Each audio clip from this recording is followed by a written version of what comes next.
صرف اتنا ہی؟ وہ پولیس کے آدمی تھے، میں نے بیزاری سے کہا۔ میدا نے انہیں بھیجا تھا۔ کس لیے؟ میدا انہیں کیوں بھیجتا؟ سن گن لینے، تاڑ بھاڑ لینے کے لیے۔ تو مجھے کیا کرنا چاہیے تھا؟ اور کیا کہہ رہے تھے؟ مجھ سے کچھ چھپا تو نہیں رہے میاں؟ اکبر علی خان کی آواز میں دل سوزی تھی۔ پولیس والے تھے، خود کو بیچنے آئے تھے۔ بیچنے؟ وہ چھل پڑے۔ پھر؟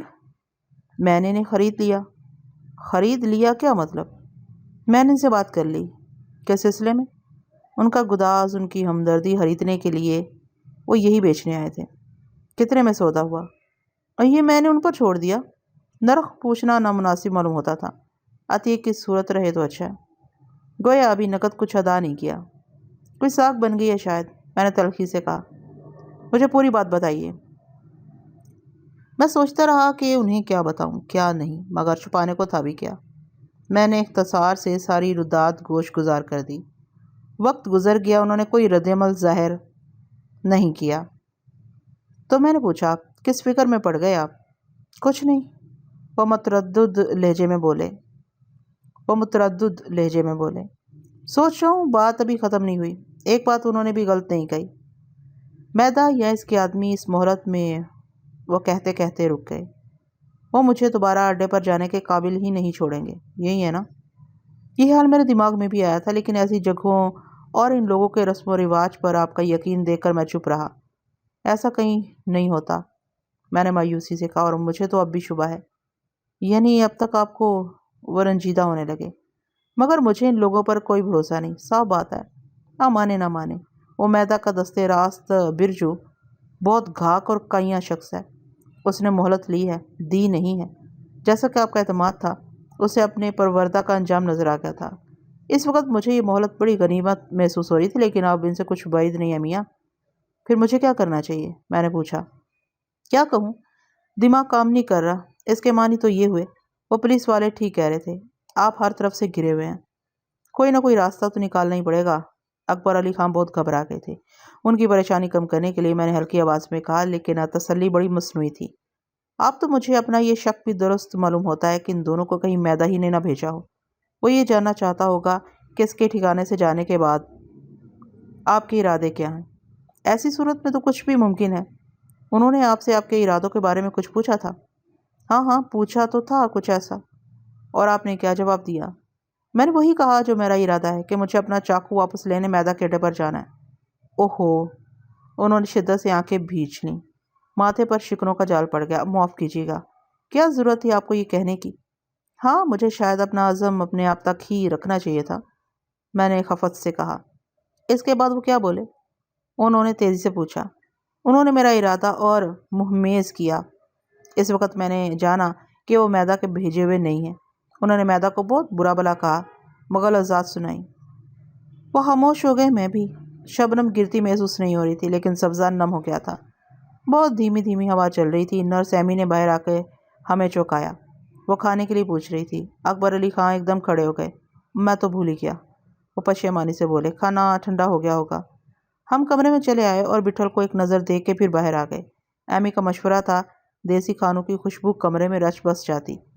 ایمی نے کینٹین کے ملازم سے رکابیاں منگوائیں۔ اکبر علی خان کے ساتھ آنے والے لڑکے نے بھی اس کی مدد کی۔ کھانا بھی نیم گرم تھا۔ وہ کوئی 5-6 آدمیوں کا کھانا لے آئے تھے۔ بھوک نہ ہو تو اشتہا انگیز خوشبو بھی پھیکی پھیکی لگتی ہے۔ اکبر علی خان کی وجہ سے میں نے ساتھ دیا۔ کھانا خاصا لذیذ تھا، مگر لذت بھی تو نشاط خاطر سے مشروط ہے۔ میں لقمے ٹونکتا رہا۔ اکبر علی خان بھی رسم نبھایا کیے۔ کھانے کے دوران انہیں خیال آیا، کچھ پیش بندی تو کرنی ہوگی۔ 2 ہی صورتیں، میں نے گھٹی ہوئی آواز میں کہا۔ ایک تو یہ، صاحب کسی طرح جلد سے جلد ٹھیک ہو جائیں۔ میرا اشارہ وٹھل کی طرف تھا۔ خدا کرے آپ کی زبان مبارک ثابت ہو۔ اکبر علی خان تڑپ سے گئے، ایسی طرف جو کسی اپنے ہی میں ممکن ہے۔ اور دوسری صورت؟ انہوں نے بے قراری سے پوچھا۔ اور دوسری یہی رہ جاتی ہے کہ آپ پہلی فرصت میں تار دے دیں۔ لقمہ ان کے ہاتھ میں رہ گیا۔ ہاں بے شک، یہ بھی ایک صورت ہے۔ ان حالات میں نہایت صائب، کاش آپ شام ہی کو ہاں کر دیتے۔ ابھی کتنی دیر ہوئی ہے؟ تار گھر تو ہر وقت کھلا رہتا ہے۔ تار وقت پر مل گیا تو کل رات یا پرسوں صبح تک کوئی نہ کوئی ضرور آ جائے گا۔ ارجنٹ تار دیا جائے گا، رات کو بھی پہنچایا جاتا ہے۔ پھر تو مجھے جلدی کرنی چاہیے۔ پہلے آپ کھانا تو ختم کر لیں۔ میرا ارادہ دیر تک بیٹھنے کا تھا، آپ کا دل بھی بہلا رہتا ہے۔ مجھے آنے میں وقت لگ گیا۔ آپ کو معلوم ہے والدہ بیمار ہیں، شام کے وقت ان کی طبیعت عموماً بگڑ جاتی ہے۔ آج تو ڈاکٹر کو بلانا پڑا۔ پھر تو آپ کو نہیں آنا چاہیے تھا۔ کیسے نہ آتا؟ وعدہ جو کیا تھا آپ سے، نصرت نے کھانا تیار کر لیا تھا، وہ تو سبھی آنا چاہتے تھے۔ میں نے کہا رات ہو گئی ہے بھائی، کل چلیں گے۔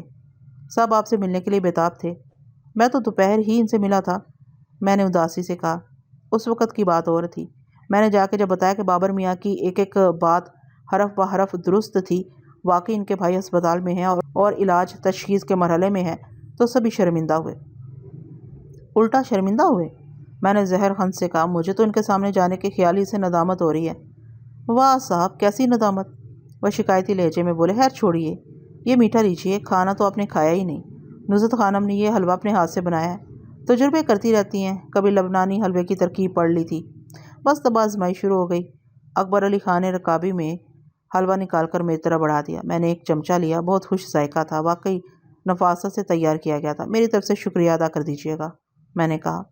کل وہ آئیں گی، آپ خود کہہ دیجیے، اور ہاں اگر آپ کہیں تو تار دے کے میں واپس آ جاؤں۔ نہیں نہیں، میں نے شدت سے انکار کر دیا، رات اب بھی زیادہ ہو گئی ہے، آپ جا کر آرام کریں۔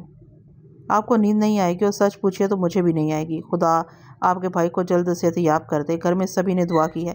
نصرت تو کہہ رہی تھی کل محلے کی عورتیں بلا کے آیت کریمہ کا ورد کروائیں گی۔ ان سے آج دوپہر ملاقات ہوئی تھی۔ جس طرح برسوں کا تعلق لمحوں میں ختم ہو جاتا ہے، لمحوں میں برسوں جیسا تعلق قائم بھی ہو جاتا ہے۔ تعلق کی خاطر کے لیے وقت کے طول و عرض کی کوئی شرط نہیں۔ کوئی ایک نگاہ کبھی ایسی کارگر ہوتی ہے کہ آدمی زندگی وقف کر دے، زندگی ترج دے۔ کبھی زندگی بھر کی رفاقت سے کچھ فرق نہیں پڑتا، آدمی کی تنہائی اور تشنہ کامی ختم نہیں ہوتی۔ اکبر علی خان جلد ہی چلے گئے۔ کچھ دیر میں اکیلا باہر بیٹھا رہا۔ تنہائی سے مراد خاموشی نہیں ہے، تنہائی میں آدمی خود سے ہم کلام ہوتا ہے۔ مخاطب کو خاموش کیا جا سکتا ہے، اپنے آپ کو نہیں۔ شبنم سے کپڑے رسمانے لگے تو میں نے کمرے کا رخ کیا۔ کمرہ سنسان تھا۔ میں بٹھل کے بستر پر نہیں گیا، اسے اس طرح بے حال دیکھ کے میرا جی ہولنے لگتا تھا۔ ایمی اپنی مخصوص آرام دہ کرسی سے اٹھ کے میرے پاس آ گئی۔ مجھے اندازہ تھا کہ اسے مجھ سے کیا کام ہو سکتا ہے۔ اس نے وہی سوال کیا جس کا جواب میں دینا نہیں چاہتا تھا۔ میرے جواب سے اس کی بے چینی وحشت میں بدل جاتی۔ کچھ خاص نہیں، میں نے سرسری طور پر کہا۔ کچھ شبہ ہو گیا تھا انہیں، دور ہو گیا تو وہ چلے گئے۔ ایمی ایک بردبار عورت تھی، اپنی حدود سے واقف، سو اس نے تجاوز نہیں کیا۔ میں بھی کچھ پوچھنا چاہتا تھا، وہی ایک سوال جو کئی بار میں نے کیا تھا۔ آپ پوچھنے کی ہمت نہیں ہو رہی تھی لیکن مجھ سے رہا نہیں گیا۔ میرے عاجزانہ لہجے پر مسکرا پڑی۔ میں ڈاکٹر نہیں ہوں، یہ کہتے ہوئے اس کی آواز پر یاسیت غالب آ گئی۔ نرس بھی آدھی ڈاکٹر ہوتی ہے، تمہارا تجربہ بھی کم نہیں ہے، میں نے کہا۔ کاش میں کچھ بتا سکتی اس بابت۔ مجھے ڈاکٹر رائے پر اعتماد ہے، وہ بہت بڑے ڈاکٹر ہیں، اس نے وثوق سے کہا۔ یہ تو میں کل رات سے سن رہا ہوں، اور کچھ غلط تو نہیں سن رہے، یہ تو اچھی بات ہے۔ لیکن ڈاکٹر رائے تو کچھ کہتے ہی نہیں، وہ ایک ذمہ دار ڈاکٹر ہیں، لگتا ہے وہ مجھ سے کچھ چھپا رہے ہیں۔ ڈاکٹر رائے نے غلط نہیں کہا تھا، تم ایک بڑے بچے ہو۔ اس کے ہونٹوں پر اس کی خاص مشفقانہ مسکراہٹ پھیل گئی۔ میرا کندھا تھپ تھپاتے ہوئے وہ بٹھل کے بستر کی طرف گئی اور کرسی پر بیٹھ کے آنکھیں موندی، یوں وہ مجھے بھی آرام کی ترغیب دینا چاہتی تھی۔ میں صوفے پر بیٹھا رہا، پھر مریض کے ذاتی نگہدار کے لیے مخصوص بستر پر آ کے دراز ہو گیا۔ کھلی آنکھوں کے سامنے موجود افراد، مناظر اور اشیاء آدمی کے تصور کی بے قراری محدود کر دیتے ہیں۔ بند آنکھوں کے آگے تو ایک جہان مکمل ہو جاتا ہے، پھر کوئی حد اور کوئی حساب نہیں۔ بند آنکھیں تو اور بھی نہ ہو جاتی ہیں۔ آنکھیں بند کرتے ہی میرے سامنے کوئی فرد ماحوسال کھل گئی تھی۔ اپنی عدالت آپ ہی منصف، آپ ہی مدعی۔ کون سی کوتاہی ہوئی، کس کا حق چھینا گیا، کس سے زیادتی کی گئی، یہ کون سے گناہوں کی سزائیں ہیں جو ختم ہی نہیں ہوتی۔ یاسمین اور فروزہ کو اس کمینے سید محمود علی کے چنگل سے چھڑانا کوئی جرم تھا کیا؟ انہیں آباد کرنے کی خاطر فیض آباد جانا ضروری تھا۔ وہاں گئے ہوئے بھی خاصا وقت گزر گیا تھا۔ ایک دن حویلی سے نکلنے کی غلطی کیا ہوئی کہ شہر سے باہر جانے پر پابندی لگا دی گئی، اور جب اجازت ملی تو جہاں اتنے دن ہو گئے تھے، 1-2 دن فیض آباد میں اور گزارے جا سکتے تھے۔ مٹھل نے زری کا خیال کیا نہ حویلی میں نوارد، فروزہ اور یاسمین کا۔ حویلی کے ہر مکین کی یہی خواہش تھی کہ ابھی چند دن اور ہم ان کے پاس رہیں۔ جب ہم رخصت ہو رہے تھے، سب کی آنکھیں بھری ہوئی تھیں۔ میں نہ ہوتا تو بٹھل رک جاتا، میں نہ ہوتا تو بٹھل کہیں جاتا ہی کیوں؟ وہ تو اتنی عزیز از جان اپنی بیٹی زری کے پاس ہی رہتا، زری میں تو اس کی جان اٹکی ہوئی ہے۔ بٹھل رک جاتا، لیکن میں جو ایک مسلسل مطالبہ، مستقل تقاضا اس کے سامنے کھڑا تھا۔ روز ہزاروں ریل گاڑیاں ادھر سے ادھر جاتی ہیں، اسی دن ہمیں روانہ ہونا